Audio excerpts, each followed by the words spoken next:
Agriculture, ये chapter बिल्कुल जला देने वाले हैं इस वीडियो में। वन शॉट वीडियो में 1 घंटे में पूरा चैप्टर एनसीईआरटी से देखेंगे कि किस लाइन से एमसीक्यू बन सकता है, किस लाइन से प्रीवियस ईयर क्वेश्चंस बने थे, अब कैसे बनेंगे क्वेश्चंस, कहां से केस बेस्ड आएगा, टेबल बेस्ड क्वेश्चंस, हर एक चीज। तो बस प्लीज ध्यान से पूरा एक घंटे का लेक्चर एंड तक देखना, और इसके बाद तुम्हें एग्रीकल्चर में बाहर से कुछ भी नहीं करना होगा। प्लीज एंड तक देखना, ध्यान से देखना। और इसके बाद नेक्स्ट लेक्चर हम करेंगे किसका, मैन्युफैक्चरिंग इंडस्ट्रीज का, जिसके काफी कमेंट्स आए थे। आओ स्टार्ट करते हैं लाइन बाय लाइन। सबसे पहले कि एग्रीकल्चर होता क्या है। देखो ये हम सब जानते हैं कि एग्रीकल्चर यार क्या है, जिससे हमारा खाना आता है, फूड आता है, ये हम सब जानते हैं। लेकिन एग्रीकल्चर एक्चुअली वो चीज है जिससे हम फूड कंज्यूम करते हैं। खाने में और कंज्यूम करने में डिफरेंस है, सिर्फ खाते नहीं है। जो हम फूड लेते हैं उसका रॉ मटेरियल के तरीके भी यूज करते हैं इंडस्ट्रीज में। जैसे अगर हम कॉटन की शर्ट पहनते हैं तो उसके लिए कॉटन को उगाते हैं और as a raw material cotton को इंडस्ट्रीज में भेजते हैं। और वही इसकी डेफिनेशन 3 मार्कर या 1 मार्कर में आएगी तो लिखना होगा, agriculture is a primary activity which produces most of the food that we consume, not eat, consume. किस फॉर्म में कंज्यूम करते हैं, फूड ग्रेन के फॉर्म में कंज्यूम करते हैं, साथ में रॉ मटेरियल के भी तरह कंज्यूम करते हैं अलग अलग इंडस्ट्रीज के लिए। फिर फार्मिंग करनी होती है एग्रीकल्चर। अब फार्मिंग कितने अलग अलग टाइप की होती है ये देखनी है। सबसे पहले सुनो, प्रिमिटिव सबसिस्टेंस फार्मिंग। क्या, प्रिमिटिव सबसिस्टेंस फार्मिंग। सबसिस्टेंस का मतलब क्या होता है कि अपना सब्सटेन करना। क्या करना, सब्सटेन करना। अब उसमें क्या होता है कि ये पूरी की पूरी फार्मिंग जो है ना, ये पूरी फार्मिंग स्मॉल पैचेस पे होती है और प्रिमिटिव टूल्स होते हैं। जैसा का नाम है प्रिमिटिव, जैसे कि हो, डाव एंड डिगिंग स्टिक्स, जो तुम देखते हो ना, जिसको बोलते हो कि ऐसा लगा होता है डिगिंग के लिए, वो। और फैमिली की कम्युनिटी पूरी की पूरी एज ए लेबर काम करती है। लेबर के लिए कोई प्रोफेशनल हायर नहीं करते हैं, लेबर पूरी फैमिली मिलकर काम कर रही होती है, जो कि बहुत स्मॉल पैच ऑफ लैंड पे होता है, बहुत छोटे एरिया पे हमें यहाँ पर फार्मिंग करनी होती है। और ये बिल्कुल नेचुरल चीजों पे डिपेंड करता है, जैसे कि मॉनसून क्या है, वेदर क्या है, सॉइल की नेचुरल फर्टिलिटी कितनी है। हम अलग से फर्टिलाइजर नहीं डालते हैं। तो क्या है 3 पॉइंट्स, अगर 3 पॉइंट लिखना होगा इसके बारे में। पहला point small patch of land, दूसरा कि प्रिमिटिव टूल्स का यूज होता है, और तीसरा फैमिली का ही लेबर होता है, family community as a labour काम करती है। 4th पॉइंट कि नेचुरल फर्टिलिटी पे होता है। और 5th पॉइंट, इसका सबसे बड़ा एग्जांपल है स्लैश एंड बर्न एग्रीकल्चर। इसमें क्या होता है, इसमें फार्मर से एक लैंड लेते हैं, उसको पूरा कट कर देते हैं क्लीन, और उसको जला देते हैं। ठीक है, क्या करते हैं, देखो, जब पूरा का पूरा अपना लैंड लिया, उसको क्लियर किया, farmers clear a patch of land and produce cereals and other foods. ठीक है, पैच को क्लियर किया, अपना खेती बाड़ी की। उसके बाद जब देखते हैं कि सॉइल फर्टिलिटी डिक्रीज हो रही है, कि अब यहाँ पे और खेती नहीं हो सकती है, तो जो भी क्रॉप उस टाइम पे होती है, अपनी हार्वेस्टिंग करने के बाद पूरा का पूरा लैंड जला देते हैं। क्या करते हैं, when the soil fertility decreases the farmer shift and clear a fresh patch of land for cultivation. इसको जलाकर नए लैंड पे चले जाते हैं। अब इनका मानना ऐसा है कि जलाने से यहाँ पर जो नेचुरल फर्टिलिटी है वो रिप्लेनिश जाती है, वापस आ जाती है नेचुरल प्रोसेस से। देन इसी को झूमिंग कल्चर भी कहते हैं। अब झूमिंग क्या है, देखो, the slash and burn agriculture is known as, अलग अलग जगह पे अलग अलग नाम है जो बहुत कम पूछा जाता है। जैसे कि मिल्पा बोलते हैं मैक्सिको में, then कॉन्यूको in Venezuela, roca in Brazil and masole in Central Africa. ऐसे अलग अलग नाम हैं जो बहुत कम चांस है कि पूछेगा। आगे आते हैं, हम ये वन शॉट लेक्चर में बिल्कुल इंपॉर्टेंस दे रहे हैं, जो चीज ज्यादा आने का चांसेस है उसको। फिर इंटेंसिव सबसिस्टेंस फार्मिंग। देखो पहले क्या था, प्रिमिटिव सबसिस्टेंस, अब इंटेंसिव, कि हमें जिंदा रहना है इसलिए फार्मिंग कर रहे हैं, लेकिन इंटेंसिव तरीके से कर रहे हैं। तो कैसे करेंगे इंटेंसिव तरीके से, मतलब जोरदार तरीके से। देखो, labour intensive farming, high pressure on land, यानी कि लैंड पे ज्यादा प्रेशर होता है, लैंड छोटा ही है, कम ही एरिया, बट उस पर प्रेशर ज्यादा है, ज्यादा क्रॉप्स उगाई जाती है। और लेबर इंटेंसिव, यानी कि ज्यादा लेबर लगता है। और इसमें बायोकेमिकल इनपुट्स और इरिगेशन का यूज होता है। जैसे वहां पर इरिगेशन नहीं कर रहे थे हम पाइप लगा के, वहां पे नेचुरल मॉनसून यानी कि बारिश को देख रहे थे कि जब बारिश आ रही थी उसके हिसाब से हो रहा था। प्रिमिटिव में यहाँ के 3 पॉइंट क्या निकल गए, पहला पॉइंट हाई प्रेशर रहता है लैंड पे, दूसरा पॉइंट ज्यादा लेबर चाहिए, तीसरा पॉइंट बायोकेमिकल इनपुट्स, यानी कि केमिकल्स हम भेजते हैं, और इरिगेशन का यूज करते हैं हायर प्रोडक्शन के लिए। देन अगला है type commercial farming. Commercial farming क्या है, कमर्शियल नाम से तुम समझते हो कि जब कहीं पर कुछ बेचने की बात होती है या पर कुछ सेल करने की बात होती है, तो यहां पर जो फार्मिंग है वो सेल करने के लिए, मार्केट के लिए बनाया जाता है, अपनी फैमिली के लिए नहीं। अब कमर्शियल फार्मिंग का मेन कैरेक्टरिस्टिक ये है कि यहां पे higher doses of modern inputs. क्या है modern inputs, Instagram, Snapchat, Facebook, नहीं, फार्मिंग की बात हो रही है। यहां पर मॉडर्न इनपुट्स है HYV seeds, high yielding variety, यानी कि जो सीड्स ज्यादा पैदावार दें, ज्यादा ईल्ड दें, यानी कि ज्यादा प्रोड्यूस दें, वो होती है HYV सीड्स। और केमिकल फर्टिलाइजर, इंसेक्टिसाइड्स, पेस्टिसाइड, यानी कि भर भर के सारे केमिकल डाल दो, क्योंकि मार्केट के लिए प्रोड्यूस करना है तो ढेर सारी क्वांटिटी में हमें प्रोड्यूस करना है। और इसका एग्जाम्पल क्या है? देखो, एग्जाम्पल देखने से पहले एक चीज समझ लो कि कमर्शियल क्रॉप अलग अलग जगह पे अलग अलग हो सकती है। जिस स्टेट को ज्यादा जो चाहिए उसके लिए वो कमर्शियल क्रॉप होगी। जैसे राइस कमर्शियल क्रॉप है हरियाणा में और पंजाब में, लेकिन ओडिशा में वो एक सबसिस्टेंस क्रॉप है, वहां पर उतना राइस की जरूरत नहीं, वहां पर आराम से राइस आता है। तो हरियाणा और पंजाब में ज्यादा कमर्शियलाइज किया जाता है कौन सी क्रॉप को? राइस को। एग्जाम्पल याद रखना, कमर्शियल क्रॉप का एक example rice in Haryana and Punjab. और प्लांटेशन भी एक टाइप ऑफ कमर्शियल फार्मिंग है। एक सेकेंड, प्लांटेशन क्या है? प्लांटेशन सुनो क्या होता है। जब हम एक लैंड पे सिंगल क्रॉप, कोई एक क्रॉप ही उगाते हैं। अभी तक जो फार्मिंग कर रहे होते हैं उसमें अलग अलग सीजन के हिसाब से उगाते हैं अलग अलग क्रॉप, कभी कभी रोज में, और ताकि फर्टिलिटी भी मेंटेन रहे। लेकिन यहां प्लांटेशन में हम सिर्फ एक क्रॉप को उगाते हैं। A single crop is grown on a large area, बहुत बड़े से एरिया पे सिर्फ एक क्रॉप उगाई जाती है। और plantation has an interface of agriculture and industry, ढेर सारे लैंड्स को कवर करता है। कैपिटल इंटेंसिव इनपुट्स, यानी कि पैसा डाला जाता है काफी। और माइग्रेंट लेबर्स आते हैं, माइग्रेंट लेबर्स यानी कि बाहर से लेबर तक को बुलाया जाता है प्लांटेशन के लिए। एग्जाम्पल क्या है? Tea, coffee, rubber, sugar cane, banana etcetera are important plantation crops. Then नीचे आ जाओ और देखो, एक इंपॉर्टेंट लाइन है कि यहां प्लांटेशन में ना अब अलग अलग एरिया में प्लांटेशन हो रहा है, जैसे कि कर्नाटक में, बंगाल में, आसम में, जैसे कि टी आसम में ही होती है। तो ये सब चीज को कमर्शियलाइज चीजें ये सब बेचनी होती है, तो इनके लिए एक तगड़ा सिस्टम चाहिए होता है ट्रांसपोर्ट और कम्युनिकेशन का। A well developed network of transport and communication connecting the plantation areas, जहां पे प्लांटेशन हो रही। प्रोसेसिंग इंडस्ट्रीज, जहां पे इसको प्रोसेस किया जा रहा है, रॉ मटेरियल गया इंडस्ट्री तक पहुंचाना है, उसके लिए एक बहुत अच्छा कम्युनिकेशन सिस्टम और एक ट्रेवल सिस्टम होना चाहिए जहां से ट्रांसपोर्ट हो पाए। और तीसरा मार्केट, की मार्केट तक की भी कनेक्टिविटी हो, तभी उस प्लांटेशन का कुछ यूज जो हमने बनाया है। इंडस्ट्री में सामान तो बन गया, कॉटन अगर एग्जाम्पल लेते हैं तो वो प्लांटेशन में बन गया, कॉटन उग गया। फिर इंडस्ट्री जहां पे कॉटन का कपड़ा बन गया, अब वहां से रोड या रास्ता कनेक्ट होगा मार्केट तक, तभी तो वो तुम कॉटन का कपड़ा बेच पाओगे। देन हम देख लेते हैं क्रॉपिंग पैटर्न, कि कैसा पैटर्न है, कब क्या उगाया जाता है, कैसे उगाया जाता है, हर एक चीज। लेकिन एक बार देखने से पहले अभी तक हमने जो पढ़ा यार, एक बार मैं तुमको रिवाइज करवा दूं। बहुत सिंपल सी चीजें जो अभी तक हमने पढ़ी। एग्रीकल्चर, इसमें क्या पढ़ा कि एग्रीकल्चर सिर्फ वो नहीं है जो हम खा रहे हैं, कंज्यूम करते हैं। दो फॉर्म में लिखना तुम्हें दोनों है, पहला फूड ग्रेन के फॉर्म में और दूसरा रॉ मटेरियल वेरियस इंडस्ट्रीज के लिए जाता है। फिर एग्रीकल्चर, सबसे पहला एग्रीकल्चर के टाइप क्या क्या होते हैं? सबसे पुराना एग्रीकल्चर का टाइप था प्रिमिटिव सबसिस्टेंस फार्मिंग। इसमें क्या हो रहा था? प्रिमिटिव सबसिस्टेंस फार्मिंग में small patches of land, primitive tools और फैमिली कम्युनिटी लेबर लगता था, कोई बाहर से लेबर लगाने की जरूरत नहीं है।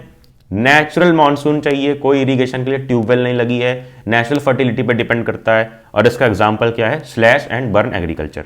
देन अगला क्या था? इंटेंसिव सबसिस्टेंस फार्मिंग, यानी कि सबसिस्टेंस फार्मिंग तो है, सस्टेन करने के लिए है, बट इंटेंसिव है। यहां पे कुछ और मीजर्स लगाए जाएंगे, जैसे कि इरिगेशन का यूज होगा, यहां पे ज्यादा प्रेशर होगा लैंड पे, यहां पे बायोकेमिकल इनपुट्स होंगे जैसे फर्टिलाइजर, पेस्टिसाइड्स एक्सेट्रा। देन एक और चीज जो एक और टाइप है कमर्शियल फार्मिंग, यहां पर पूरा दबा के यूज होता है केमिकल चीजों का, ताकि ज्यादा से ज्यादा प्रोड्यूस हो पाए मार्केट के लिए। यहां पे हम अपने लिए प्रोड्यूस नहीं कर रहे होते हैं, यहां पूरी मार्केट के लिए प्रोड्यूस होता है। जैसे HYV सीड्स, केमिकल फर्टिलाइजर्स और तुम्हारे इंसेक्टिसाइड्स, पेस्टिसाइड्स, हर एक चीज यूज की जाती है कि ज्यादा से ज्यादा पैदावार हो सके।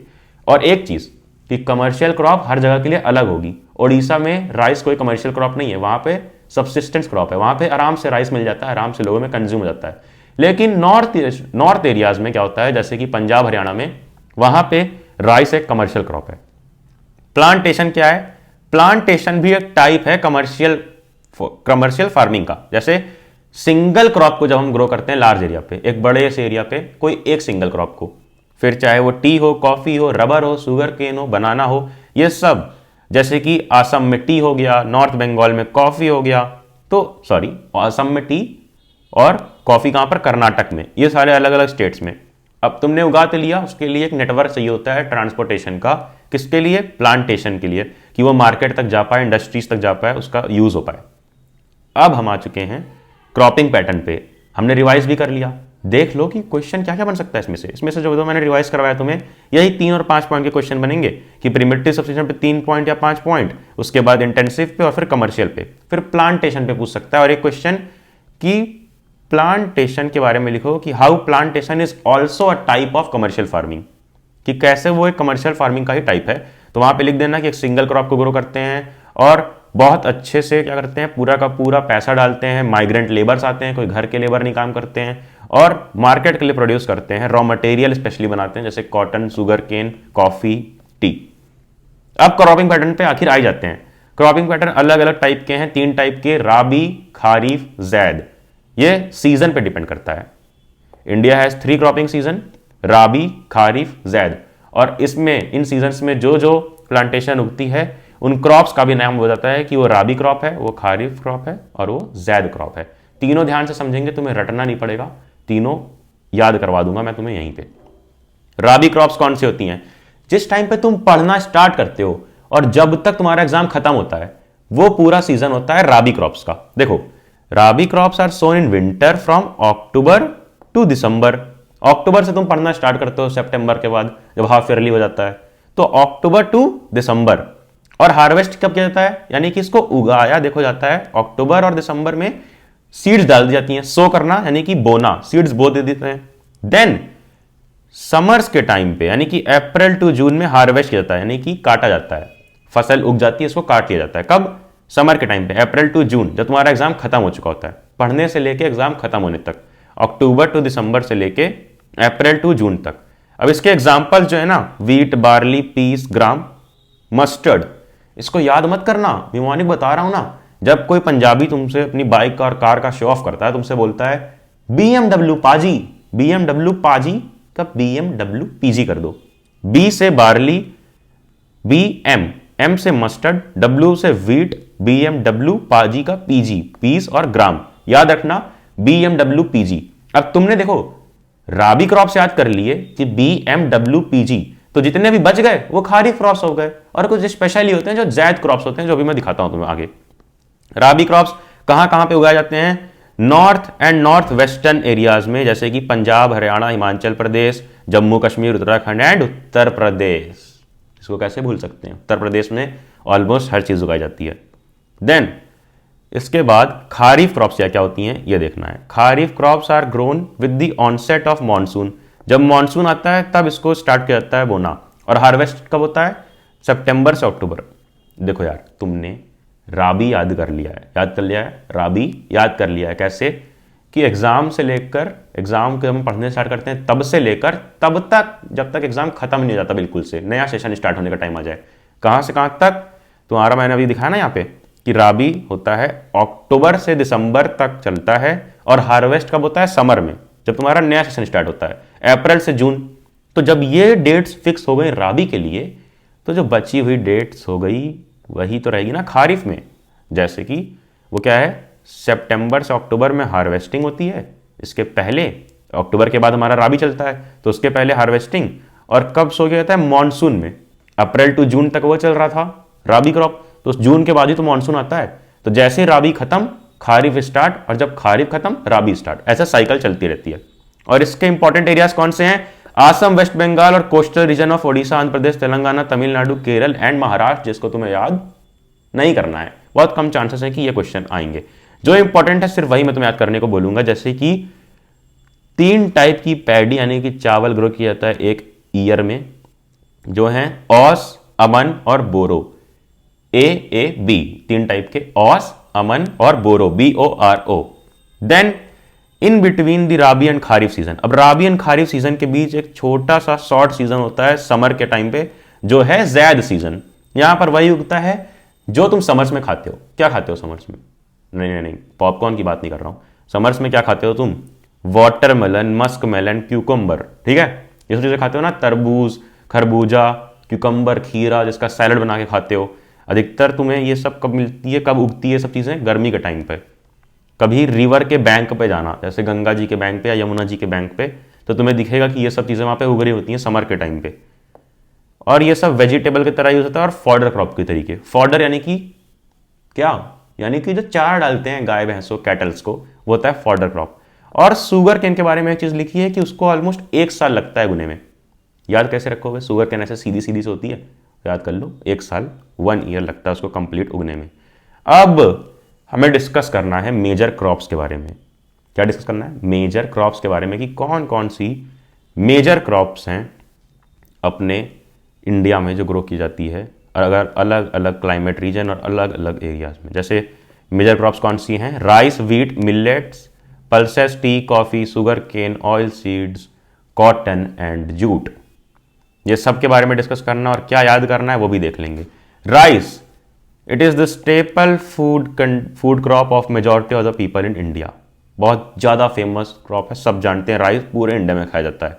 अब इंपॉर्टेंट पॉइंट कि our country is the second largest producer of rice in world after China. Second largest producer है राइस का, कब, चाइना के नीचे। चाइना नंबर 1 पे है, सेकंड पे हमारा कौन है, इंडिया। यहां पर दूसरा पॉइंट, हर क्रॉप में तुम्हें लिखना होता है कि वो खारिफ है क्रॉप या राबी है। मैंने तुम्हें याद करवा दिया, यहां पर देखो, यहां पर मार्क भी किया है कि राबी क्रॉप्स को याद कैसे करना है। राबी क्रॉप्स को याद करना है जब कोई पंजाबी आदमी तुम्हें अपना शो ऑफ करे BMW कार का, BMW पाजी, BMW PG, B से बार्ली, M से मस्टर्ड, W से वीट, P से पीस, G से ग्राम। याद कर लिया। अब देखो, क्या ये BMW PG में राइस आ रहा है, नहीं आ रहा है, तो राइस क्या होगा, खारिफ क्रॉप। हर चीज याद नहीं करनी है, एक हमने याद कर लिया BMW PG, तो उससे 2-3 आंसर तुम बना सकते हो। यहां पर देखो लिख लोगे आराम से, it is a kharif crop, क्योंकि जो हमने राबी के लिए याद किया मिमोनिक, उसमें ये नहीं आता है। अब यहां पे चाहिए होता है हाई टेम्परेचर। जब खारिफ क्रॉप है तो ऑफकोर्स हाई टेम्परेचर चाहिए, क्योंकि खारिफ क्रॉप कब स्टार्ट होता है, कब स्टार्ट होता है, मॉनसून एंड होने के बाद तो लगाया जाता है ना, तो वहां पे चाहिए होता है temperature above 25 degree Celsius and high humidity with annual rainfall above 100 centimetre. अब रेनफॉल कैसे याद करना है ये भी सुन लो। रेनफॉल चाहिए कितनी, अबव 100 सेंटीमीटर, ठीक है। आगे जब हम वीडियो देखेंगे तो मैं तुम्हें याद करा दूंगा कि रेनफॉल कैसे याद करनी है। अभी बस इतना याद रखो कि 100 सेंटीमीटर तक की एनुअल रेनफॉल चाहिए। और ये तब अच्छा होता है जब इरीगेशन अच्छी हो, इरीगेशन अच्छी चाहिए होती है। लेस रेनफॉल जहां पर है, जहां पर रेनफॉल नेचुरल पानी नहीं आ रहा है, वहां पर अच्छी इरीगेशन करानी पड़ती है। जैसे कि डेंस नेटवर्क ऑफ क्या चाहिए होता है, हमें अच्छा नेटवर्क चाहिए होता है कैनाल इरीगेशन का, ट्यूबवेल्स का, जहां पर भी नहीं हो पाता है नेचुरल पानी, जैसे कि पंजाब, हरियाणा, वेस्टर्न उत्तर प्रदेश और राजस्थान। अब हम आ गए हैं वीट पे। This is the second most important cereal crop. सबसे इंपॉर्टेंट राइस, सेकेंड इंपॉर्टेंट कौन सी है, वीट, यानी कि गेहूं। बोलते हैं ना आटा पिसाने जा रहे हैं, आटा पिसाने चक्की में जा रहे हैं, वो आटा पिसाने नहीं जाते हैं, वो यही गेहूं पिसाने जाते हैं, उसका आटा बन जाता है जो तुम खाते हो, जिसकी रोटी, ठीक है। तो अब वीट को सेकेंड मोस्ट इंपॉर्टेंट क्रॉप तो है, लेकिन ये मेन फूड क्रॉप है हमारे यहाँ की, क्योंकि हम सब रोटी खाते हैं रोज। यहाँ पे क्या है कि राबी क्रॉप है, ये बिल्कुल याद नहीं करना है, क्योंकि राबी क्रॉप पहले याद करवा दिया है, BMW PG, उसमें W से वीट ही था। अब कूल ग्रोइंग सीजन, राबी है तो कूल ग्रोइंग सीजन चाहिए होता है, क्योंकि मैंने बता दिया कि राबी हम लगाते ही कब है, ये बाद में, सितंबर के बाद से अक्टूबर में लगाते हैं, जब आराम से पूरा टाइम ठंडी रहती है, तब तक, जब तक तुम्हें ठंड में पढ़ना पड़ता है तब तक ठंड में वीट उग रही होती है। और यहां पर कितना चाहिए होता है, ब्राइट सनशाइन चाहिए at the time of ripening, जब पक जाती है तो सनशाइन चाहिए। ये सब यार फालतू की बात है, अगर तुम समझ जाते हो कि राबी सीजन है क्या। राबी सीजन मैंने बता दिया कि अक्टूबर में लगता है, ठीक है। उसके बाद हार्वेस्ट कब होता है, अप्रैल जून के टाइम पे। उस टाइम पे ऑफकोर्स ब्राइट सनशाइन होती है, वही लिखा है कि bright sunshine at the time of ripening. It requires 50 to 75 centimetre of annual rainfall evenly. 50 to 75, rice में चाहिए था कितना, 100, यहां पे 50 to 75। ऐसे याद कर लो कि जो लोग कहते हैं ना कि चावल खाने से ज्यादा मोटे होते हैं, सुना होगा तुमने, तो चावल खाने से मोटे होते हैं तो यानी कि 100 kg तक का वेट जाता है, तो 100 kg से याद कर लो क्या, 100 centimetre of rainfall.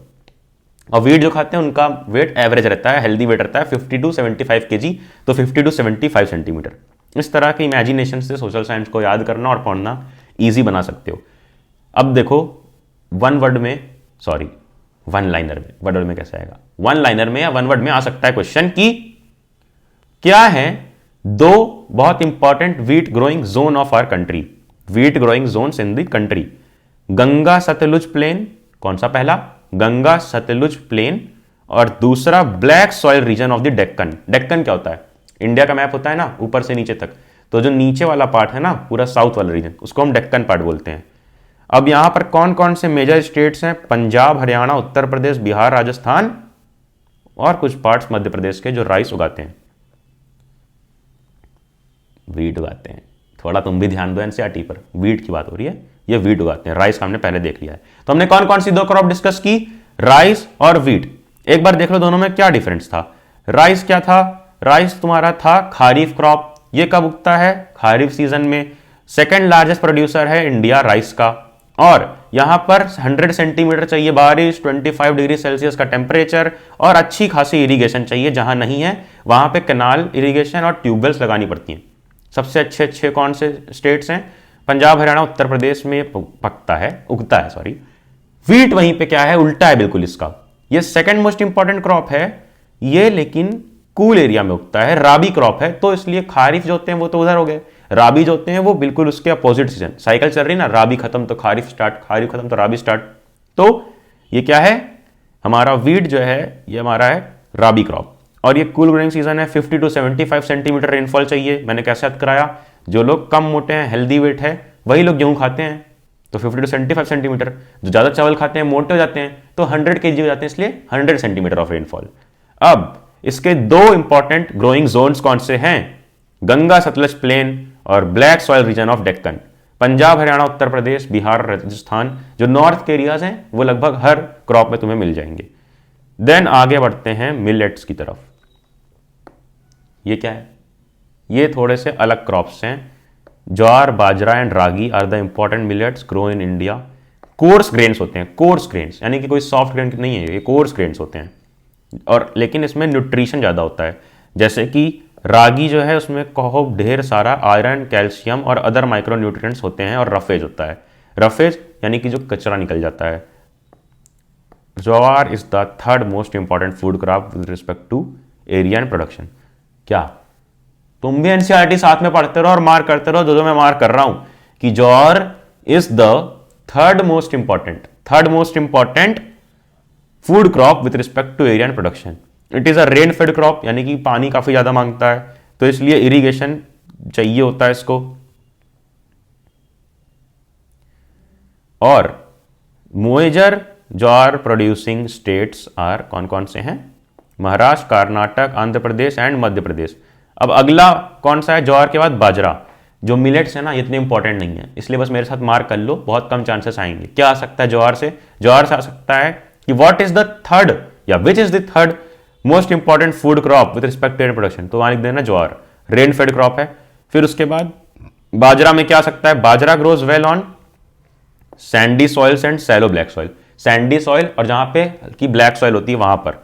Major states कौन से हैं, उत्तर प्रदेश, राजस्थान, महाराष्ट्र। देन रागी जो थर्ड है अपना, रागी क्या है, ragi is a crop of dry regions, grows well on red, black, sandy, loamy, shallow black soil. अब तुम देख रहे हो जितनी भी कोर्स सॉइल्स हैं अधिकतर ब्लैक सॉइल्स पे ही उग रही हैं। देन आ जाओ मेज पे, पॉपकॉर्न आई गया, मेज, भुट्टा। अब ये क्या है ना, ये जो क्रॉप है ये फूड की तरह भी यूज होता है और फॉडर की तरह भी। फूड यानी कि हमारे खाने के लिए, फॉडर यानी कि कैटल्स के खाने के लिए भी, दोनों के लिए यूज होता है।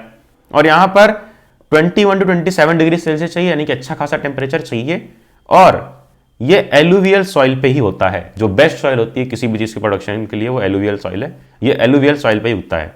In some states like Bihar, maize is grown in rabi season also. ये है तो खारिफ क्रॉप, याद किया था ना, BMW याद किया था ना, तो ये है तो खारिफ क्रॉप, लेकिन ये राबी सीजन में भी प्रोड्यूस किया जाता है बिहार में। और use of modern inputs such as HYV seeds, fertilizer and irrigation have contributed to the increased production of maize. मेज की प्रोडक्शन बढ़ानी है तो क्या करना है, HYV सीड्स चाहिए, इरिगेशन, फर्टिलाइजर, ये तो हर चीज में चाहिए, वही नॉर्मल सी बात लिखी हुई है। मैं तुम्हें बिल्कुल भी ऐसे नहीं पढ़ा रहा हूं कि मेरे साथ पूरी एनसीईआरटी रंगीन बना दो, सिर्फ मार्क करो जो इंपॉर्टेंट है। जैसे कि राइस वीट का दोबारा रिवाइज करवा दिया था, मिलेट्स का देख लो क्या इंपॉर्टेंट है, बता दिया कि थर्ड कौन सी इंपॉर्टेंट क्रॉप है with respect to area production, jowar. Rainfed crop है ये। और बाजरा क्या है, सैंडी सॉइल पे होता है, शैलो ब्लैक सॉइल्स पे होता है। देन रागी जो है, रागी, इसके बारे में क्या है कि ये ड्राई रीजन में होता है और रेड ब्लैक सॉइल में पाया जाता है। फिर हमने देखा मेज। मेज का सिर्फ ये एक इंपॉर्टेंट क्वेश्चन आ सकता है जो है कि कौन सी ऐसी क्रॉप है जो फूड की तरह भी यूज होती है और फॉडर की तरह भी, फूड यानी कि खाने के लिए भी, फॉडर यानी कि गाय भैंस के लिए चारा खिलाने के लिए भी, तो वो रहेगी मेज। बस इतना इंपॉर्टेंट पार्ट था मिलेट से और मेज से। पल्सेस पे आ जाते हैं। पल्सेस यानी कि दाल, जो तुम नहीं खाते होगे, काफी नाटक करते होगे, तुम्हारी कौन सी फेवरेट दाल है कमेंट्स में बताना, क्योंकि हमें पढ़नी है ये सारी की सारी टाइप्स ऑफ दाल, बकवास नहीं कर रहा मैं। तार यानी कि अरहर, उड़द, मूंग, मसूर, पीस, ये हैं तुम्हारी 5 टाइप ऑफ दाल जिसको मिक्स करके आजकल मिक्स दाल भी लोग खा रहे हैं। India is the largest producer as well as consumer of pulses in the world. मिल गया 1 लाइन का आंसर, मिल गया 1 वर्ड का क्वेश्चन कि which is the largest producer as well as the consumer of pulses in the world. India, इसी को उल्टा कि India is the largest producer as well as consumer of which crop, कौन सी crop का, तो पल्सेस का। मेजर सोर्स ऑफ प्रोटीन है वेजिटेरियन लोगों की तरह, मेरी तरह के वेजिटेरियन लोग की तरह जो नॉनवेज नहीं खाते हैं। अब देखो ये मैप में दिखाया है वीट का डिस्ट्रीब्यूशन कि कहाँ कहाँ पे मेजर एरिया है। तो मेजर एरिया मैंने पहले बता दिया कि सारे नॉर्थ स्टेट्स जो होते हैं यार वहाँ पर ज़्यादा होता है ये सब चीज़। देख लो ये मेजर एरिया, ये, और जो बचा हुआ एरिया है लाइट कलर से वो है तुम्हारा माइनर एरिया वीट का। इसी तरह एक मैप और ऊपर था, वो भी मैं तुम्हें दिखा देता हूं कि मेजर एरिया और माइनर एरिया किसका है, राइस का। बिल्कुल भी ये नहीं पूछेगा, कोई एक स्टेट मार्क करने को भले आ सकता है, तो तुम उत्तर प्रदेश मार्क कर देना, मोस्ट ऑफ द आंसर सही होंगे। ये है मेजर एरिया और जो लाइट कलर में है वो है माइनर एरिया राइस का। राइस हो गया, वीट हो गया, जो इंपॉर्टेंट है और जो मैंने रिवाइज भी तुम्हें करा दिया था। पल्सेस पे हम आ जाते हैं। पल्सेस कितने टाइप्स की थी हमने देखी, तार, उड़द, अरहर, तार यानी कि अरहर, उड़द, मूंग, मसूर, पीस, ये तो हो गया ना 5। एक और है जिसको तुम भूल कर सकते हो, जो तुम्हारी फेवरेट होगी, चने की दाल यानी कि ग्राम।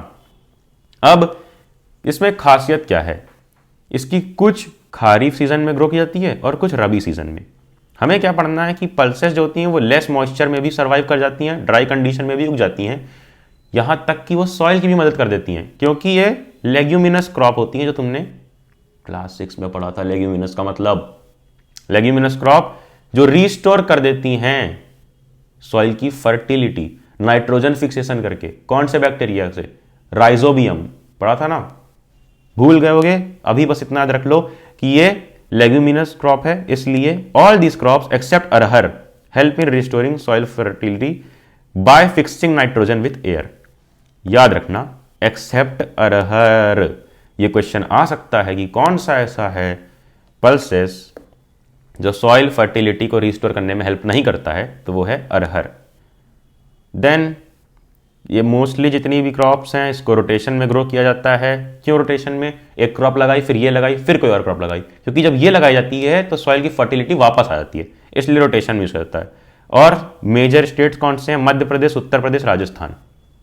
टॉप 3 स्टेट्स बस तुम्हें याद रख लेने हैं बस। अब फूड ग्रेन्स के अलावा जो अदर क्रॉप्स हैं वो हम डिस्कस करेंगे। जैसे सबसे पहला sugar cane, it is a tropical as well as sub tropical crop. Tropical वो होता है जो एकदम पीक वाले टेम्परेचर पर ग्रो, या एकदम ठंडी में या एकदम गर्मी में, और सब ट्रॉपिकल जो मीडियम टेम्परेचर में हो जाता है, ठीक है। It grows well in hot and humid climate with a temperature of 21 degree Celsius to 27 degree Celsius. Hot temperature चाहिए जो मैंने बता ही दिया, 21 से 27 डिग्री सेल्सियस, और रेनफॉल 75 से 100 तक की चाहिए। अब इरिगेशन चाहिए होता है जहां पर अच्छी रेनफॉल नहीं है, क्योंकि इतनी ज़्यादा पानी की ज़रूरत है तभी तो रेनफॉल चाहिए। तो जहां पर पानी नेचुरली नहीं है, इरिगेशन नहीं है, रेन नहीं है, वहां पे इरिगेशन, आर्टिफिशियल पानी लगा देते हैं हम लोग, यानी कि ट्यूबवेल या फिर कैनाल्स की हेल्प से वहां पर पानी पहुंचाते हैं। India is the second largest producer of sugar cane only after Brazil. Brazil के नीचे हम बस। और ये इंपॉर्टेंट लाइन है, सिर्फ ये आ सकता है शुगर केन से, जो बहुत इंपॉर्टेंट है कि India is the second largest producer of sugar cane after Brazil. और शुगर केन सोर्स होता है किसकी चीजों का, शुगर का जो हम चीनी खाते हैं, गुड़ का, जैगरी, खंडसारी और मोलासेस, ये सब चीज़ों का भी जो तुम खाते होगे। मुझे तो खैर चीनी पसंद नहीं, क्योंकि मुझे तो मीठा पसंद नहीं। गेटिंग। वेल आगे बढ़ते हैं। स्टेट्स इंपॉर्टेंट कौन से? उत्तर प्रदेश, महाराष्ट्र, कर्नाटक एंड ऑल। तीन हमें देखने होते हैं, उत्तर प्रदेश, महाराष्ट्र, कर्नाटक, कि अगर मैप पे आ जाए मेजर स्टेट मार्क करने को तो हमें 1 2 3 याद रहे तो हम 1 मार्क कर लेंगे, Uttar Pradesh, Maharashtra, Karnataka. Oil seeds, oil seeds वो हैं जिन सीड्स को दबा के तेल निकाल दो, नहीं दबा के तेल निकाल पाओगे, उन्हें पीस के तेल निकाला जाता है, प्रोसेस होता है। जैसे कि तुम्हारा यहां पे ग्राउंड नट है, India was the second largest producer, अभी भी सेकेंड लार्जेस्ट प्रोड्यूसर है चाइना के बाद ग्राउंड नट का, मूंगफली का, गरीबों का बादाम मूंगफली का, जिसका तुम नट क्रैकर खाते होगे। और रेप सीड, यानी कि ये होता है एक सरसों का टाइप होता है, तो सरसों का भी तेल निकलता है, तुम सब जानते हो, और हम थर्ड लार्जेस्ट प्रोड्यूसर हैं।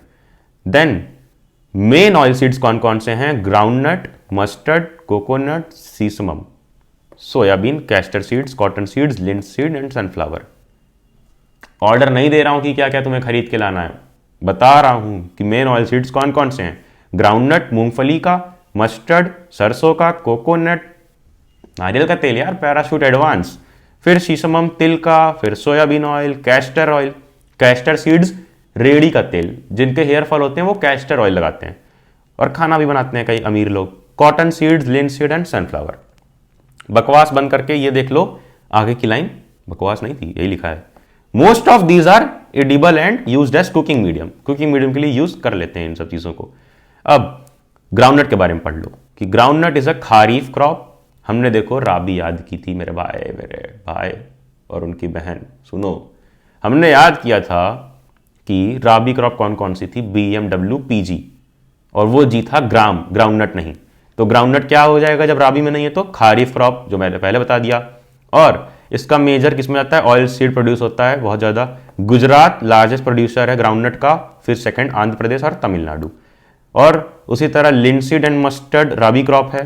क्या है? लिंसीड और मस्टर्ड राबी क्रॉप है, खारीफ नहीं है। सीसमम फिर खारीफ क्रॉप है और रबी क्रॉप है नॉर्थ साउथ इंडिया में। सीसमम की स्पेशल बात क्या है कि ये खारीफ क्रॉप है नॉर्थ में, लेकिन रबी क्रॉप है साउथ में। अलग अलग जगह पर अलग अलग टेम्परेचर हो जाते हैं, इसलिए अलग अलग सीजनल क्रॉप है ये। और कैस्टर सीड जो है वो बोथ रबी और खारीफ क्रॉप है। जितनी भी मैंने बताई बात, इन्हें रटना नहीं है, बस इतना याद रख लो कि ग्राउंडनट एक खारीफ क्रॉप है।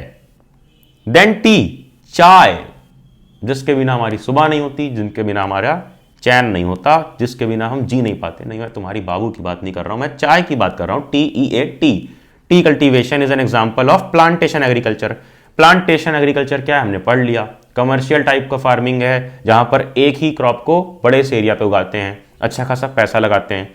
तो टी प्लांट ट्रॉपिकल सब ट्रॉपिकल क्लाइमेट में होता है, जहां पे अच्छी खासी सॉइल हो, जहां पे अच्छा खासा ह्यूमस हो, ऑर्गेनिक मैटर हो सॉइल में, मतलब कि समझ लो काफी VIP क्रॉप है tea. Tea is processed within the tea garden to restore is freshness. Tea garden के अंदर इसको प्रोसेस भी किया जाता है कि इसकी फ्रेशनेस बनी रहे, वरना बिल्कुल बासी चाय लगेगी। और मेजर स्टेट्स कौन से हैं सब जानते हो, इंग्लिश में तुमने चैप्टर पढ़ा था ना आसम वाला।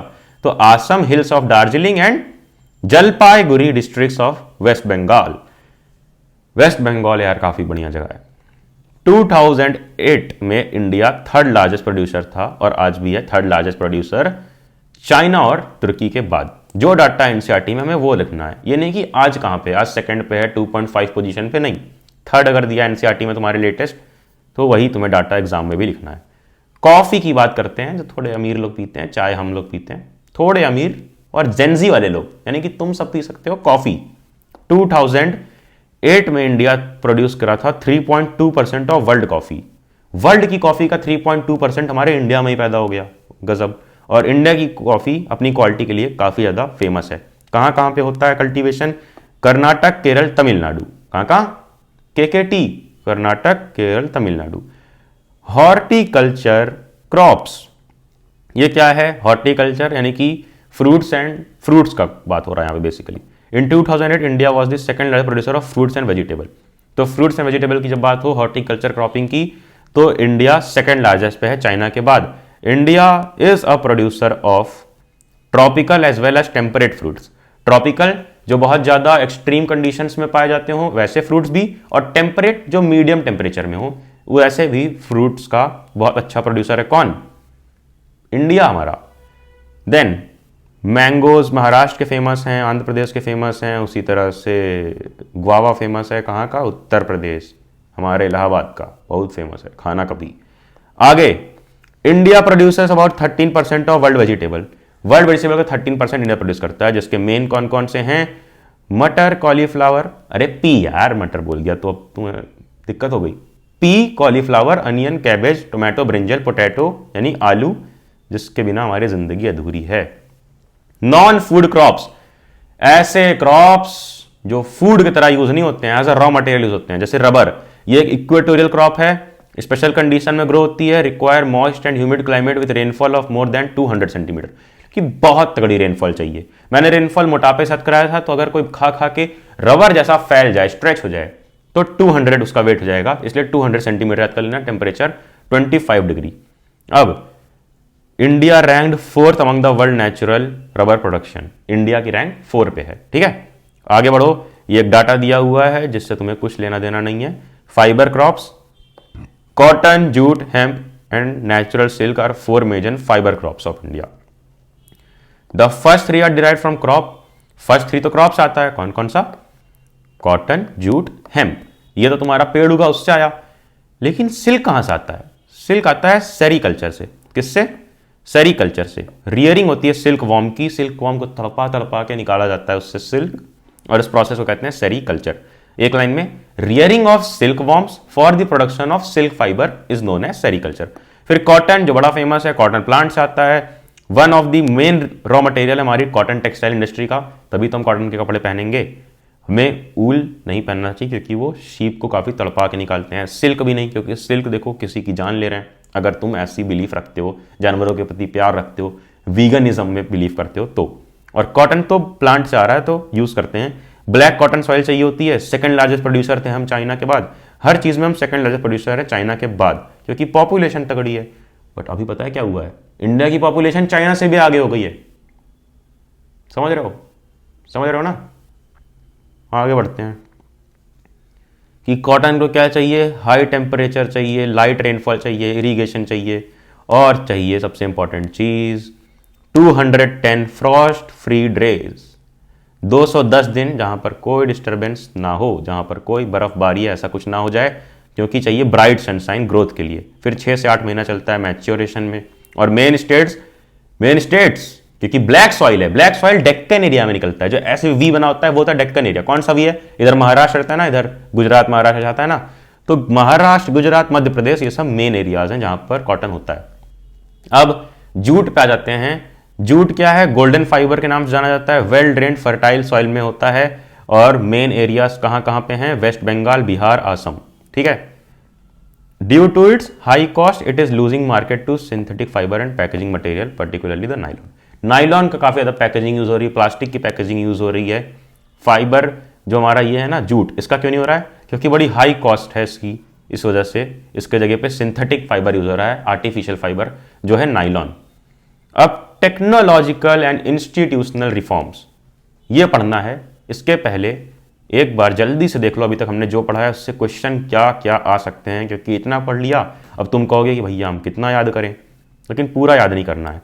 व्हीट, राइस, मेज, ये सब हमने रिवाइज कर चुके थे। Food crops other than grains, यहां से रिवाइज करना है, तो सुन लो।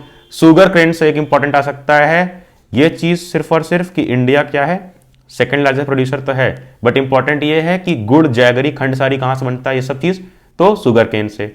फिर अगला कि ऑयल सीड्स में इंडिया का मेन कौन सा है, ग्राउंडनट, कि ग्राउंडनट का सेकंड लार्जेस्ट प्रोड्यूसर है। देन ग्राउंडनट खारिफ क्रॉप है, और गुजरात लार्जेस्ट प्रोड्यूसर है ग्राउंडनट का। और सीसेमम एक ऐसी क्रॉप है जो खारिफ क्रॉप नॉर्थ में है और साउथ में राबी क्रॉप है। फिर टी कल्टीवेशन किसका एग्जांपल है, प्लांटेशन एग्रीकल्चर का। और सबसे इंपॉर्टेंट चीज इसके बाद ये रहेगी कि इंडिया थर्ड लार्जेस्ट प्रोड्यूसर है टी का। कॉफी को 3.2% कंट्रीब्यूशन हमारे इंडिया से था। मेन एरियाज कर्नाटक, केरल, तमिलनाडु, के टी। देन हॉर्टिकल्चर यानी कि फ्रूट एंड वेजिटेबल की बात करें तो इंडिया सेकंड लार्जेस्ट प्रोड्यूसर है फ्रूट एंड वेजिटेबल का। और इंडिया के पास ट्रॉपिकल टेम्परेचर हर टाइप के फ्रूट्स हैं।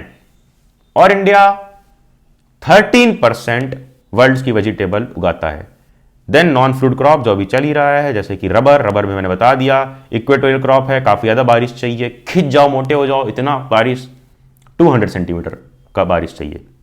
Then fibre crop cotton, jute, hemp, natural silk, 4 major fibre crops होते हैं। 3 जो हैं कॉटन, जूट, हेम्प, वो नेचुरली ग्रो होते हैं। सिल्क कैसे आता है? सेरीकल्चर से, सिल्क वॉर्म को तड़पा के आता है। देन उसके बाद हमने पढ़ा जूट के बारे में। जूट क्या है? Golden fibre. यही लाइन आ सकती है क्वेश्चन में कि what is the golden fibre of India, तो जूट। देन अब हमें देखना है टेक्नोलॉजिकल एंड इंस्टीट्यूशनल रिफॉर्म्स कि कौन कौन से ऐसे रिफॉर्म्स, कौन कौन से क्या क्या चीज़ें की गई टेक्नोलॉजिकल और इंस्टीट्यूशनल लेवल पे एग्रीकल्चर को बढ़ावा देने के लिए। तो सुनो, agriculture which provides livelihood for more than 60% of population need some technical reform. कि क्यों चाहिए हमें टेक्निकल रिफॉर्म एग्रीकल्चर के लिए? क्योंकि ये सिर्फ हमें खाना दे रहा है वो तो अलग चीज़ है, लेकिन ये 60% से भी ज़्यादा पॉपुलेशन को एम्प्लॉयमेंट दे रहा है, उन्हें पैसे दे रहा है। मॉडर्न इनपुट यहाँ पे चाहिए ही चाहिए कि हम खा भी पाएं और वो अपना काम भी कर पाएं, वो अपनी नौकरी भी कर पाएं, जो कमा पा रहे हैं किसी तरह एटलीस्ट कमा पाएं। वैसे अपने कंट्री में अनएम्प्लॉयमेंट काफ़ी ज़्यादा बढ़ गई है। लैंड रिफॉर्म आया था यार, मेन फोकस 5 ईयर प्लान का था लैंड रिफॉर्म पे, ठीक है। अब लैंड रिफॉर्म क्या था कि जो इनहेरिटेंस होता है वो तो उसकी वजह से, देखो समझाता हूँ, इनहेरिटेंस होता है लैंड का। तुम्हारे पापा के पापा ने कोई ज़मीन ली, तुम्हारे पापा ने उसको ले ली, फिर अब तुम ले रहे हो। तुम 2 भाई हो, अगर हो 2 भाई, बताना कमेंट्स में, अगर 2 भाई हो तो दोनों बांट लोगे लड़के, या अगर कोई ज़्यादा लड़ लिया तो उसके हिस्से में लग जाएगी। तो ये सब की वजह से सबको लैंड नहीं मिल पा रहा था, इसके लिए लाया गया था लैंड रिफॉर्म, जिसके बारे में हमें ज़्यादा बिल्कुल भी नहीं पढ़ना है। देन ग्रीन रिवॉल्यूशन क्या था? ग्रीन रिवॉल्यूशन पैकेज्ड टेक्नोलॉजी पे था, और वाइट रिवॉल्यूशन क्या था? ऑपरेशन फूड था। ये सब स्ट्रेटजीज थी इंडियन एग्रीकल्चर को बढ़ावा देने के लिए, लेकिन इसका ज़्यादा अच्छा कुछ रिस्पॉन्स आया नहीं, तो कुछ और तरीके अपनाए गए, जैसे कि किसान credit card, personal accident insurance scheme. और ये सब चीज़ें किसकी मदद के लिए थी? किसानों की मदद के लिए। और किसानों के लिए प्रोग्राम चलाने लग गए रेडियो पे, टेलीविज़न पे, यहाँ पर मोदी जी बोलते होंगे किसानों के बारे में कुछ। मिनिमम सपोर्ट प्राइस डिस्कस होने लग गया। मिनिमम सपोर्ट प्राइस एमएसपी, जिसको हमें देखना है। देखो अभी तक मैं ये इस टाइप के जैसे डिज़ाइनर बने होते हैं ना, ये जैसे डिज़ाइनर जो बने होते हैं ये बॉक्सेस, इनको डिस्कस क्यों नहीं किया? क्योंकि अभी तक इंपॉर्टेंट नहीं था। ये वाला इंपॉर्टेंट है, भूदान या फिर Gramdan. Mahatma Gandhi declared Vinoba Bhave as spiritual heir. क्यों? He was one of the letters of Gandhi's concept of Gram Swarajya. यहाँ पे हुआ क्या था कि ये पूरी स्टोरी है ग्रामदान के बारे में, कि कुछ जमींदार ने, some zamindar owners of many villages offer to distribute some villages among the landless. कुछ लैंडलेस लोगों को जमींदार ने अपनी जमीनें बांट दी थी, उसके बारे में ये पूरी की पूरी गांधी जी की पद यात्रा के बारे में है। तो ये हमें बस थोड़ा सा एक बार देखना था, जरूरी था। अब this Bhoodan Gramdan movement initiated by Vinoba Bhave, किसने स्टार्ट किया? विनोबा भावे ने। Is also known as bloodless revolution. Bloodless revolution. यहां पर देखते हैं उसके आगे की कंट्रीब्यूशन क्या है एग्रीकल्चर का हमारी इकॉनमी में, एम्प्लॉयमेंट में और जीडीपी में, आउटपुट, हर एक चीज में। ये टेबल है एग्रीकल्चर। देखो एग्रीकल्चर का 10th 5 ईयर प्लान 2002 से 2007 तक 1.5, ये सब जीडीपी है, ओके। 1.7 था, फिर 3.2, फिर 4.0, 4.2, और फिर इंडस्ट्रीज का 10.9 है, सर्विसेज का 10 है, जीडीपी टोटल 9.5। ये क्या है? 2012 से 2017 तक की बात हो रही है कि एग्रीकल्चर 4.2 कंट्रीब्यूशन था जीडीपी में। अब यहाँ पे लिखा है एक चीज, the declining share of agriculture in GDP is a matter of serious concern because any decline and stagnation agriculture will lead to decline in other spheres of economy. यहाँ पे देख रहे हो एग्रीकल्चर सिर्फ 4.2% कंट्रीब्यूशन दे रहा है जीडीपी में, बाकी इंडस्ट्रीज हैं, सर्विसेज हैं, सब 10-10 दे रही हैं। तो यहाँ पर डिक्लाइन देखने को मिला हमें जीडीपी में, और ये डिक्लाइन के लिए, इस डिक्लाइन को सही से मैनेज करने के लिए, इसको ठीक करने के लिए कुछ और रिसोर्सेस, कुछ और हथियार अपनाए गए, जैसे Indian council of agriculture research ICAR। अब यहाँ पे एग्रीकल्चर यूनिवर्सिटीज सेट की, वेटरनरी सर्विसेज यानी कि जानवरों के लिए सर्विसेज प्रोवाइड की, हॉर्टिकल्चर डेवलपमेंट, ताकि सब कुछ सही से चल पाए। जानवरों के लिए क्यों? क्योंकि बैलों का और कई जानवरों का यूज होता था। अब कई सारी प्रॉब्लम देखने को मिल रही थी, जीडीपी गिरती जा रही थी, और मैकेनिज्म अच्छा करना था, फूड सिक्योरिटी लानी थी। क्योंकि जब भी अगर मान लो जैसे कोविड जैसा कोई एपिडेमिक आ जाता है, पैंडेमिक आ जाता है, तो वहाँ पर कैसे हम सिक्योरिटी के साथ सबको फूड प्रोवाइड करा पाएंगे, इसके लिए ज़रूरी होती है फूड सिक्योरिटी। कोई ये मत कह देना कि फूड सिक्योरिटी इस बार का सिलेबस में नहीं है। फूड सिक्योरिटी है, क्या नहीं है सिलेबस में, तुम्हें आगे बताता हूँ। फूड सिक्योरिटी देखो क्या होता है, the number of people who do not have food security is disproportionately large in some regions of our country. तुम्हें लगता होगा कि सबके पास फूड है, लेकिन कई लोग हैं जिनके पास नहीं है, और कुछ रीजन में स्पेशली बहुत सारे ऐसे लोग हैं जिनके पास फूड की एक्सेस ही नहीं है। उसके लिए दो सिस्टम बनाए गए, buffer stock and public distribution system. Buffer stock and PDS, public distribution system. PDS is a program which provides food grain and other essential commodities at subsidized price in rural and urban areas. PDS एक ऐसा programme था जो food grain देता था। नाम ही देख लो, नाम क्या है PDS का, यहाँ पे लिखा है ना, पब्लिक डिस्ट्रीब्यूशन सिस्टम। पब्लिक में डिस्ट्रीब्यूट करना है, तो अब कैसे डिस्ट्रीब्यूट करेंगे, सब्सिडाइज प्राइस पे, यानी कि कम प्राइस पे, रूरल एरियाज में, अर्बन एरियाज में कम प्राइस में देने लग गए क्या, फूड ग्रेन्स और अदर एसेंशियल चीजें। अब ये सबका जो स्टॉक मैनेज करता था वो था, उसका नाम, उस पार्टी का या उस ऑर्गेनाइजेशन का नाम बफर स्टॉक, जो हमने देख लिया। ये देखो यहाँ पर बफर स्टॉक और PDS, एक बफर स्टॉक मेंटेन कर रहा था। देखो, the focus of policy is growing in agriculture production and fixing support price for procurement of wheat and rice, main wheat and rice to maintain their stock maintain करना है। और food corporation of India responsible थी ये सब stocking करने के लिए। Then FCI, food corporation of India, announce करती है हर साल मिनिमम सपोर्ट प्राइस फार्मर्स के लिए। ये क्या है, दो क्रॉप है जिस पे हम बेसिकली जिंदा रहते हैं, गेहूं और चावल।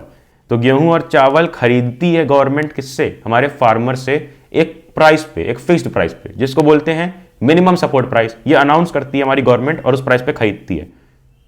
कैसे फार्मर्स की हेल्प हो रही है, सुनो ध्यान से। These subsidies have now reached unsustainable levels and have led to large scale inefficiencies in the use of these scarce inputs. क्या हो रहा था कि ये जो क्रॉप है फूड और राइस, इसमें ज़्यादा पानी चाहिए, इरिगेशन चाहिए, तो सारा इरिगेशन इसमें होने लग गया, सारा पानी फार्मर्स ने इसमें डाल दिया ताकि ज़्यादा प्रोडक्शन हो पाए, हमें MSP पे बेच पाए गवर्नमेंट को और फायदा ले पाए। तो बाकी क्रॉप्स उग ही नहीं पाई, और जब सारा पानी, जिनके पास पानी है वो यूज़ कर लेंगे तो ग्राउंड वाटर डिप्लीशन हो जाएगा। ये सारी प्रॉब्लम होने लग गई। The high MSP subsidies in input and committed FCI purchase have distorted the cropping pattern. Cropping pattern बर्बाद कर दिया। Wheat and paddy crops are being grown more for MSP they get. अब MSP मिलता था, price मिलता था, तो चावल और गेहूं उगाने लग गए। Punjab and Haryana are foremost example. Punjab and Haryana इसके बहुत अच्छे एग्जाम्पल है। अब हमारे कंट्री में बेलो पुअर्टी लाइन है और अबव पुअर्टी लाइन है, कि कौन गरीब है कौन नहीं है। जो बेलो पुअर्टी लाइन है उनको मिलता है क्या, उनको मिलता है रेगुलर सप्लाईज का, फूड ग्रेन्स का। Instead of considering only on rice and wheat, the food crop with a better growth potential in that particular area must be encouraged. लोगों ने रियलाइज किया कि सिर्फ राइस वीट करते रहेंगे तो और सॉइल खराब हो जाएगी और कुछ नहीं हो पाएगा, इसलिए ऐसी क्रॉप्स पे भी ध्यान देना चाहिए जिसका अच्छा ग्रोथ पोटेंशियल हो। क्रिएशन ऑफ नेसेसरी इंफ्रास्ट्रक्चर, कुछ इंफ्रास्ट्रक्चर भी चाहिए उसके लिए, जैसे इरिगेशन फैसिलिटी हो, इलेक्ट्रिसिटी चाहिए क्योंकि वहाँ पर प्लाविंग करनी है, और प्राइवेट इन्वेस्टमेंट चाहिए एग्रीकल्चर में। ये सब कब अट्रैक्ट होंगी, जब लोग अलग अलग क्रॉप्स उगाएंगे। जब लोग अलग अलग क्रॉप्स लगाएंगे तो लोग देखेंगे तो अपना पैसा भी इन्वेस्ट करेंगे कि हाँ पैसा हमें इन्वेस्ट करेंगे तो हमें रिटर्न मिलेगा। There has been a gradual shift from cultivation of food crops to fruits. Food crop तो हो ही रहा था, लेकिन अब धीरे धीरे शिफ्ट किधर होने लग गया, फ्रूट पे, वेजिटेबल, ऑयल। क्योंकि जब लोगों ने इन्वेस्टमेंट अपनी चालू की तो लोग सोचे कि चलो आओ प्राइवेट इन्वेस्टमेंट के लिए भी हम उगा सकते हैं फ्रूट्स वगैरह। Periodic scarcity of water has led to reduction in area under irrigation.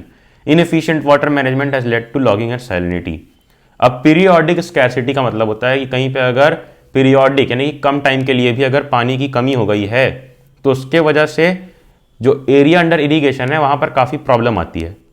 ठीक है, नहीं समझे, इरीगेशन कहीं कर रहे हो अब, लेकिन अगर पीरियोडिक शॉर्टेज है वाटर की, तुम कैसे इरीगेशन कर पाओगे, तो बहुत प्रॉब्लम आ जाती है, इरीगेशन नहीं हो पाता है। और अगर नहीं हो पा रहा है, इनएफिशिएंट वाटर मैनेजमेंट है, तो सॉइल में सैलिनिटी बढ़ जाती है, यानी कि नमक बढ़ जाता है, नमक की क्वांटिटी, और वाटर लॉगिंग में प्रॉब्लम आती है। देन एक टेबल दी गई है इंडियन फूड ग्रेन प्रोडक्शन कि क्या क्या प्रोड्यूस हो रहा था। राइस 95.3, वीट, फिर उसके बाद कोर्स ग्रेन 16.5, देखो कितना कम है राइस वीट से, और पल्सेस भी राइस वीट से कितनी कम है 18.1, क्योंकि काफ़ी एमएसपी के लिए लोग ग्रो कर रहे थे। अब बिल्कुल लास्ट टॉपिक है चैप्टर का। One important reason is land degradation. Land degradation भी होने लग गया। Free power in a section of farmers ground water to grow water intensive crops in low rainfall areas, rice in Punjab, sugar cane in Maharashtra. हुआ क्या, एक important reason land degradation था। क्यों? क्योंकि जब फार्मर्स को फ्री पावर मिल गई कि आप उगाइए उगाइए, ये क्रॉप उगाइए वो क्रॉप उगाइए, तो वहां पे क्या होता है कि वो वाटर इंटेंसिव क्रॉप उगाने लग गए लो रेनफॉल वाले एरिया में, जैसे राइस पंजाब में और शुगर केन महाराष्ट्र में। इसके वजह से लैंड बिल्कुल डिग्रेड होना चालू कर गया। Then the unsustainable pumping had reduced water storage in aquifers, पानी बच ही नहीं रहा था। The big farmers with deeper tubewell, जिनके पास अच्छी ट्यूबवेल है वो तो काम कर पा रहे थे, उनके पास पानी था, लेकिन मोस्ट ऑफ द फार्मर्स के पास वाटर क्राइसिस हो गई, पानी ही नहीं बचा। inadequate storage and marketing facilities, inadequate storage and marketing facilities also act as disincentive to the farmer। जहाँ स्टोरेज है ना मार्केटिंग फैसिलिटी है, ये सब भी फार्मर्स को डिस्करेज करता है। और क्या प्रॉब्लम थी, they suffer from a double disadvantage. उनके ऊपर और क्या डिसएडवांटेज है कि जब वो प्राइस हायर प्राइस पे करते थे HYV सीड्स के लिए, फर्टिलाइजर के लिए, फार्मर हो अगर तुम, तो तुमने खरीद लिया जाकर अच्छे अच्छे से सीड्स, अच्छे अच्छे से केमिकल्स कि मैं और अच्छा उगाऊंगा और अच्छा उगाऊंगा, सरकार को बेचूंगा, तुमने खरीद लिया। अब वो तुमने उगा तो लिया, लेकिन जो प्राइस डिसाइड होता था ना, all the production reaches the market simultaneously, the higher the supply the lower is the demand. ढेर सारे लोग सप्लाई अगर कर देंगे तो डिमांड कम हो जाएगी और प्राइस भी फिर कम प्राइस पे बिकता था।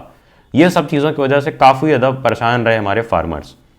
और ये चीज़ ध्यान से सुन लो, एक लास्ट लाइन की, therefore there can be no food security without security of small farmers. अगर फूड सिक्योरिटी चाहिए इंडिया में तो सिक्योरिटी किसकी चाहिए, स्मॉल फार्मर्स की। उनको कुछ ना कुछ ऐसा प्रोवाइड कराना पड़ेगा कि वो काम करें, उनके पास ऐसा डिस्ट्रेस ना रहे, ऐसा परेशान ना रहें। फिर ये जो टॉपिक है तुम्हारा impact of globalisation on agriculture, ये कटा हुआ टॉपिक है, यानी कि रिड्यूस टॉपिक है, ये नहीं आने वाला है। तो यहाँ से हमारा हो जाता है पूरा का पूरा खत्म। ये है एनसीईआरटी के एक्सरसाइजेस, जिसको तुम आराम से कर लोगे। उसके बाद प्रीवियस ईयर क्वेश्चंस वगैरह भी प्रैक्टिस कर लोगे। लेकिन एक बार जो हमने अभी पढ़ा, जो लास्ट का रीसेंट टॉपिक पढ़ा, उसको एक बार मैं तुम्हें बता दूं कि क्या क्या था। ये सब हमने रिवाइज कर लिया है, ये नॉन फ्रूट क्रॉप भी हमने रिवाइज कर ली थी। देन हमें देखना था ये भूदान ग्रामदान देखा। अब यहाँ पर देख लो, contribution of agriculture to national economy, ये हमने देख लिया कि जीडीपी गिरती जा रही थी। इसके लिए सरकार ने कई चीज़ें की। Indian council of agriculture research लाया, ICAR, जिसने अलग अलग चीज़ें प्रोवाइड की। एग्रीकल्चर यूनिवर्सिटी बना दी, वेटरनरी सर्विस, जानवरों का ख्याल रखने के लिए एनिमल ब्रीडिंग सेंटर। और उसके बाद फूड सिक्योरिटी के लिए दो अलग अलग चीज़ थी, बफर स्टॉक और पब्लिक डिस्ट्रीब्यूशन सिस्टम। PDS क्या था, पब्लिक डिस्ट्रीब्यूशन सिस्टम, जो फूड ग्रेन प्रोवाइड करता था गरीब लोगों को। देन अलग अलग सब्सिडाइज प्राइस पे रूरल एरिया पे, यानी कि कम प्राइस पे। अगर 100 रुपए का वीट नॉर्मल आदमी को बिक रहा है तो गरीब लोगों को PDS कितने प्रोवाइड करता था, 70 या फिर और कम 30-40 रुपीज पे, एक सब्सिडाइज प्राइस पे, यानी कि फिक्स्ड और कम प्राइस पे। फिर फूड कॉर्पोरेशन ऑफ इंडिया का काम था इसको मेंटेन करना, स्टॉक को, ताकि अगर कुछ हो जाए तो हम प्रोवाइड करा पाएं। जैसे अगर बाढ़ आ जाए या फिर कुछ एपिडेमिक, पैंडेमिक कुछ भी आ जाए, जैसे कि कोविड आ गया था, तो राइस और वीट को हम प्रोवाइड करा पाएं, क्योंकि जो मेन क्रॉप है राइस और वीट, गेहूं चावल रहेगा तो इंसान जिंदा रहेगा। अब गेहूं चावल पे गवर्नमेंट प्रोवाइड करने लगी MSP, मिनिमम सपोर्ट प्राइस। तो उसके लिए हमारे सारे फार्मर्स गेहूं चावल ही उगाने लग गए, चाहे वो सपोर्टिव हो चाहे ना हो उस रीजन को, लेकिन वो गेहूं चावल उगाने लग गए। और उसके वजह से काफ़ी ज़्यादा नुकसान हो गया उस लैंड का, लैंड डिग्रेडेशन स्टार्ट हो गई। जो बड़े फार्मर थे वो तो चलो पानी नहीं है फिर भी बड़ा बड़ा ट्यूबवेल लगा लेंगे, अलग अलग जुगाड़ कर लेंगे, पैसा है तो सब है, क्योंकि इंडिया में चलता है जुगाड़। लेकिन जो छोटे फार्मर्स थे उनका क्या? और एंड में हमने यही पढ़ा, यही समझा कि अगर फूड सिक्योरिटी चाहिए हमारे नेशन में तो फार्मर्स, जो स्मॉल फार्मर्स हैं, उनको सिक्योरिटी प्रोवाइड करो, उनको फिक्स्ड MSP दे दो कि तुम्हें फिक्स्ड MSP रहेगी, इतने पैसे पर बिकेगा। इसकी वजह से काफ़ी रिसेंट डेज में प्रोटेस्ट भी हुआ था MSPs पे हमारे फार्मर्स के द्वारा। और इसके बाद का जो टॉपिक है ये कट टॉपिक है। हमने शुरू से ये पूरे चैप्टर को लाइन बाय लाइन पढ़ लिया है। इसके नीचे जो टॉपिक है ग्लोबलाइजेशन का इम्पैक्ट, ये नहीं आ रहा है, तुम्हें पढ़ने की ज़रूरत नहीं है। एनसीईआरटी देख लेना, प्रीवियस ईयर क्वेश्चंस प्रैक्टिस कर लेना, और सोशल साइंस को पॉइंट में देखा करो। कैसे? पॉइंट्स में, कि 3 पॉइंट कहाँ से बन सकते हैं, 5 पॉइंट कहाँ से बन सकते हैं। हमने मैप भी देख लिया, मैप में जो दिखाया गया ना कि मेजर एरियाज, जैसे कि डिस्ट्रीब्यूशन ऑफ राइस, तो मेजर एरिया और माइनर एरिया, सिर्फ इतना पूछा जाएगा कि मेजर एरिया कौन सा है, उसमें सिर्फ एक स्टेट मार्क करना होगा। तो ये जो एरिया है इसमें कुछ भी मार्क कर लेना, उत्तर प्रदेश याद कर लो, आसान है, मार्क कर देना ईस्ट उत्तर प्रदेश हो राइस के लिए, ठीक है। इसी तरह से तुम्हें वीट में भी मार्क करना होगा। तो एग्रीकल्चर में हमने पूरा का पूरा हर एक चीज़ देख लिया है। यहाँ पे 3 पॉइंट 5 पॉइंट कहाँ से बनेंगे सब तुम्हें बता ही दिया है। यहाँ से 3 पॉइंट, यहाँ से 5 पॉइंट का आंसर बन सकता है तुम्हारा, मार्क कर लो अपनी बुक में। यहाँ से प्लांटेशन के बारे में पूछ सकते हैं कि क्यों कमर्शियल फार्मिंग है, यहाँ से 3 पॉइंट बन जाएंगे। फिर उसके बाद यहाँ से तुम्हारे बन जाएंगे 3 पॉइंट 5 पॉइंट के आंसर्स। और क्यों चाहिए होता है एक अच्छा नेटवर्क प्लांटेशन में, क्योंकि प्लांटेशन एक जगह पे होती है, फिर उसको ले जाना होता है इंडस्ट्रीज में, फिर जो बनता है फाइनल प्रोडक्ट उसको मार्केट्स में पहुंचाने के लिए अच्छा ट्रांसपोर्टेशन चाहिए। और क्रॉपिंग पैटर्न पे यहाँ से राबी खरीफ क्या होता है डिफरेंस पूछ सकता है। तो याद रखना यार, फिर से राबी वो है जो तुम तब करते हो जब तुम पढ़ाई स्टार्ट करते हो, अक्टूबर से दिसंबर तक में अपनी राबी क्रॉप्स को तुम उगाते हो, उसके बाद समर में हार्वेस्ट करते हो, नहीं काटते हो, अप्रैल टू जून में। और याद कैसे किया था, BMWPG बार्ली, M से मस्टर्ड, W से वीट, P से पीस और G से ग्राम। फिर राइस आता है हमारा, किसमें राइस आता है अपना, अभी बताया ना कि राबी कौन कौन सी है, तो जो बच गए वो खारिफ में आ जाएंगे। तो राइस खारिफ में आ जाता है। अब खारिफ बिल्कुल उल्टा है, खारिफ सीजन बिल्कुल उल्टा है, जब राबी खत्म होता है। ये मानसून में अप्रैल जून तक हमारा राबी खत्म हो गया, और खारिफ सीजन कब आएगा, मानसून से स्टार्ट होगा और सितंबर अक्टूबर तक चलेगा। फिर बीच में तुम्हारा आ जाता है एक जैद सीजन। एक इंपॉर्टेंट पॉइंट था कि 3 क्रॉप्स कौन कौन सी है पैडी की, औस, अमन और बोरो। इस पे आ जाता है 1 लाइनर क्वेश्चन।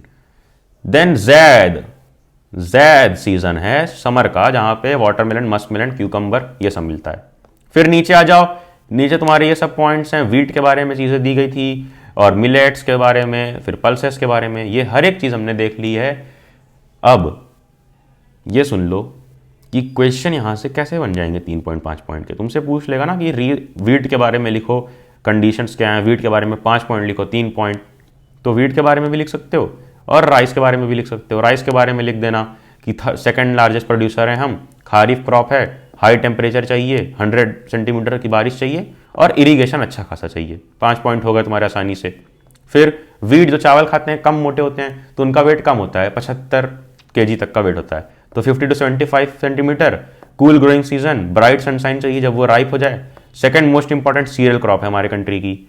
और 2 मोस्ट इंपॉर्टेंट एरियाज हैं, जोन्स हैं, वीट ग्रोइंग जोन कौन कौन से, गंगा सतलज प्लेन और black soil area of Deccan India.